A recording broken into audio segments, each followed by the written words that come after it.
Welcome to The Explainer. Today, we are diving into something really fascinating, a practical path to inner peace, but told through this incredible mythic story about dragons. It's a journey from total chaos to a deep sense of calm, from the crazy world outside to the entire universe within. You know, the book we're looking at kicks things off with this amazing line, and it just perfectly sets the stage. We're about to hear a story that sounds, well, like a total myth, but it holds this really deep, practical truth about our own lives. So, where does this all begin? Well, it starts in a world of chaos, and it's a world that's maybe not so different from our own, full of conflict, stress, and just general confusion. This quote really just gets right to the heart of it, doesn't it? We're not talking about some unrelatable fire-breathing monsters. We're talking about beings who are struggling with the exact same anger and stress that we do. And get this, the source even has a dragon named Little Ricky telling us, point blank, hey, we've been there. In this chaos, it wasn't just some abstract idea, it had real consequences. Their whole society was fracturing. The dragons felt lost, totally directionless. The book compares them to leaves blowing in the wind, which is just such a powerful way to capture that feeling of being completely unanchored. So that brings us to the big question, right? The central question of this entire story. How in the world did they turn it all around? How does a society that's basically on the brink of destroying itself find a real path to harmony and inner peace? Well, the answer starts with something surprisingly simple. The first step they took wasn't some grand political movement or a complicated new law. Nope, it was a personal discovery.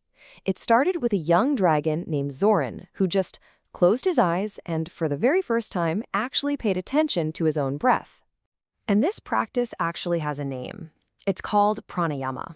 It literally means breath control. It's this ancient art of consciously regulating the very life force that animates every single one of us. And hey, this isn't just some abstract theory. The source gives us a really practical example called alternate nostril breathing.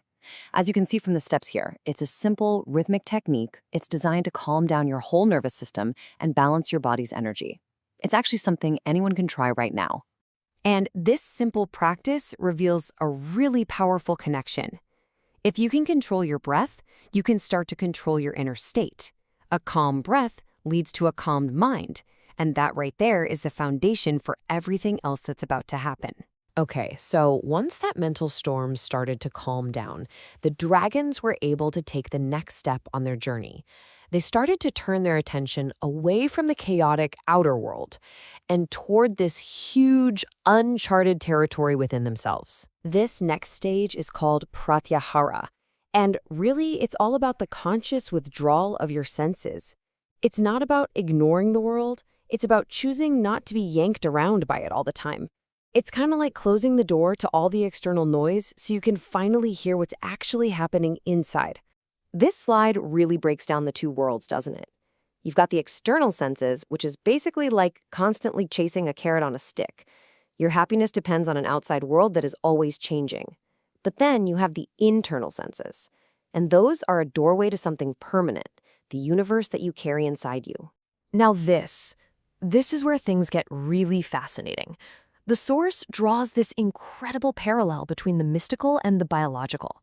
The dragons discovered these energy centers, which they called chakras, and they realized they map directly onto our endocrine system, the glands that regulate everything from our stress levels to our sleep. So this isn't just theory, it's presented as a literal map of our own inner hardware. All right, so they've calmed their minds, they've mapped their inner world, and now they were ready for the most powerful step of all. They went from just observing their inner state to actively, powerfully transforming it. This practice is called Tamo, the yoga of psychic heat. I mean, think about that. It's like a form of internal alchemy. By focusing their intention and their breath, they can literally generate an intense inner fire. A fire that was capable of burning away all the internal garbage. The old fears, the angers, the traumas that get stored in the body. And the purpose of this fire isn't just, to feel warm. It's for purification. As the source says, it burns the ignorant mind to reveal the clarity and the freedom that were buried underneath all that fog the entire time.